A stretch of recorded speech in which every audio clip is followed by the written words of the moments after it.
2, Part 1. Immediately on the docks, Butcher's Bridge, a barrage.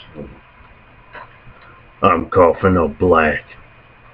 The smoke from the warehouse fire is tearing my lungs to shreds, but I don't have time to catch my breath. TF's getting away, and I'll be damned if I'm going to spend another dog's age chasing them all over room terror. It's going to end tonight. The bastard sees me coming. He shoves a couple of dock hands out the way and runs off across the wharf. He's trying to work his escape card, but I'm keeping the heat on him so he can't focus. More hooks swarm around like flies on an outhouse. Before they can block his path, TF tosses a couple of his exploding cards and takes the thugs out. Few hooks are an easy fight for him, but I ain't. I'm coming to get my due, and TF knows it. He scurries down the wharf as fast as he can. His scuffle with the dock boys gives me just enough time to catch. He sees me and darts behind a huge chunk of whale spine. A blast from my gun shatters his cover, filling the air with shards of bone. He answers by trying to take my head off, but I shoot his card in midair. It explodes like a bomb, knocking both of us on our asses. He scrambles to his feet first and takes off. I fire Destiny as fast as she'll shoot. Some hooks close in on us with the chairs and cutlasses. I turn quick and blow their insides out their backs. Before I can hear the wet slap of their guts on the dock, I'm spinning on my heels. I take aim at TF, but I'm clipped from behind by a shot from a pistol. More hooks, and these are better armed. I duck behind a piece of old trawler's hull to return fire. My gun just clicks. Gotta reload. Slam some fresh shells into the cylinder, spit my anger onto the floor, and wade back into the chaos. All around me, shots and bolts burst through wooden crates. One of them tears a chunk of my ear off. I just grit my teeth and plow forward, squeezing the hit trigger. Destiny is chewing up everything. One jagged hook loses a claw. Another is blasted into the bay. The third gets torn into a red sheet of muscle and sinew. I snap around and find TF escaping deeper into the slaughter docks. I run past a fishmonger hanging up scavenger eels. One of the beasts is just skinned, its innards still spilling onto the dock. The monger turns to me, swinging a meat hook. Boom! I take off his leg. Boom! I follow up with a shot to his head. I shove away a stinking razorfish carcass and keep moving. The blood is ankle deep, some of it from the fish and some of it from the hooks we've gunned down. It's enough to give a dandy like TF fits. Even with me on his tail, he slows his stride to keep from messing up his skirts. Before I can close in, TF kicks on into a gallop. I can feel myself losing wind. Turn and face me, I holler. What kind of man don't own up to his problems? A noise to my right draws my attention to a balcony holding two more hooks. I fire and the whole thing crashes into the docks. The gun smoke and debris are so thick I can't see a damn thing. I run towards the sound of his lady boots thudding across the wooden slats. He's making for Butcher's Bridge at the end of the slaughter docks, the only way off the island. Damned if I'm letting him get away again. As I reach the bridge, TF skids to a halt halfway across. At first, I think he's given up. Then I see why he stopped. On the far side, blocking his way, there's a mass of sword-wielding bastards. But I ain't backing down. TF turns back only to find me. He's trapped. He looks over the side of the bridge, down at the water. He's thinking about it. He's all out of options. He starts walking towards me. Look, Malcolm, neither of us needs to die here. As soon as we get out of this, you'll run again. That's all you've ever done. She don't answer. Suddenly he ain't so worried about me. I turn back to see what he's fixated on. Behind me I see every lowlife that can carry a blade or a pistol storming onto the docks. Gangplank must have called in all his boys from across the city. To keep going's a death sentence, but living ain't the most important thing to me today. Act 2, Part 2. Closing in, above the abyss, taking a dive. They're in no rush, the hooks. Not anymore. They know they have us trapped. Behind them, it looks like every rat-stabbing cutthroat in Bilgewater has shown up to the party. No way back. On the far end of the bridge, blocking my escape into the maze of Bilgewater's slums, is what appears to be the whole Red Cap's dock gang. They rule the east side of the waterfront. Gangplank owes them, just like he owns the hooks and nearly the whole damn town. Behind me, there's Graves stomping ever closer. Stubborn son of a bitch doesn't care about the mess we're in. It's amazing, really. Here we are, yet again, like all those years ago, deep in the muck, and he just won't listen. I wish I could tell him exactly what really happened back then, but there's no point. He wouldn't believe me, not for a second. Once something's lodged in that thick skull of his, it takes a while to shake it loose. We don't exactly have a while. I back up to the side of the bridge. Over the rail, I see the winches and pulleys suspended beneath me. Then the ocean far below. My head spins and my stomach drops into my boots. As I stagger back into the middle of the bridge, I get a full view of how bad a spot I'm in. Looming in the distance is Gangplank's black-sailed ship. From it, a damned armada of boats is closing in below, rowing hard. Looks like all of his men are headed our way. I can't get through the hooks, I can't get through the caps, and I can't get through Graves' pig-headedness. Only one way to go. I step up onto the railing of the bridge. We're even higher than I realize. The wind whips at my coat, making it snap like the sails of a ship. I should never have come back to Bilgewater. Get the hell down from there, says Graves. Is there a hint of desperation in his voice? It'd break him if I died before he got the confession he wants so much. I take a deep breath. It really is a long way down. Tobias, Malcolm says. Step back. I pause. I haven't heard that name in a long time. Then I jump from the bridge. Act 2, Part 3. The performance, An Observer, Into the Night.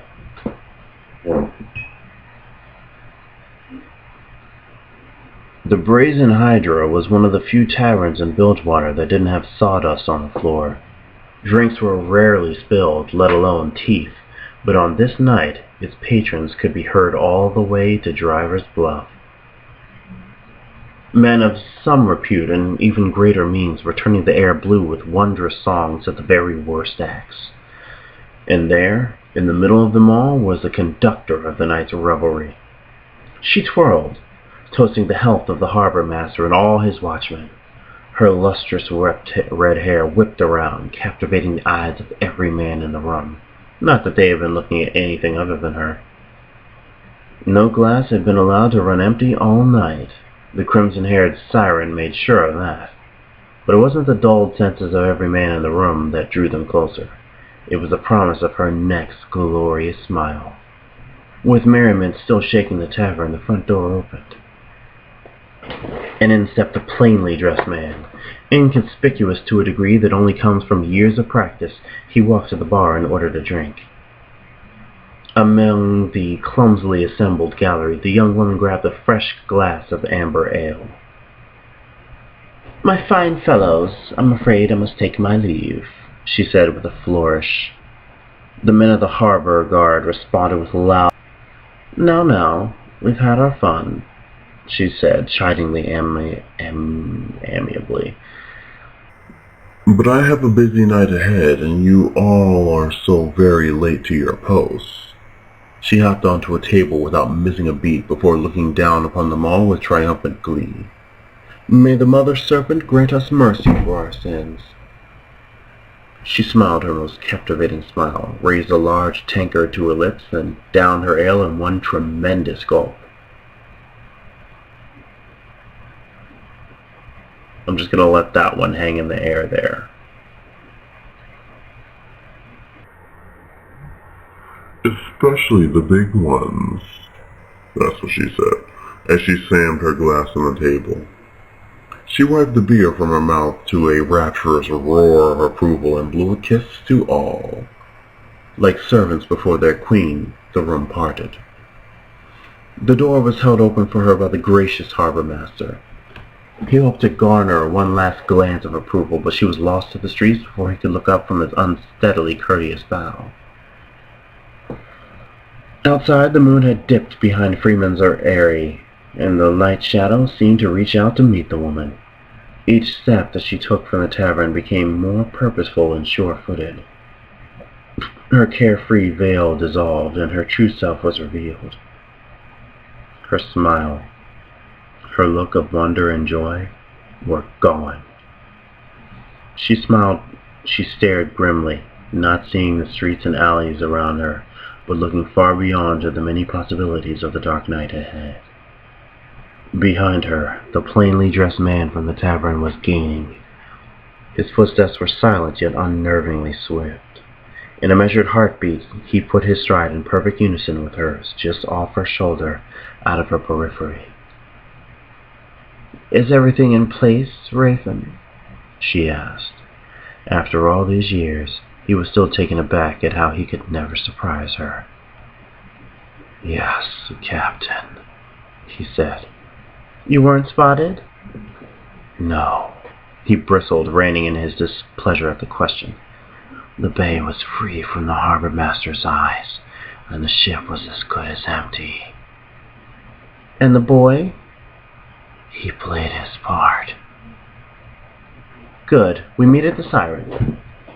At her word, Raven broke away and disappeared into the gloom.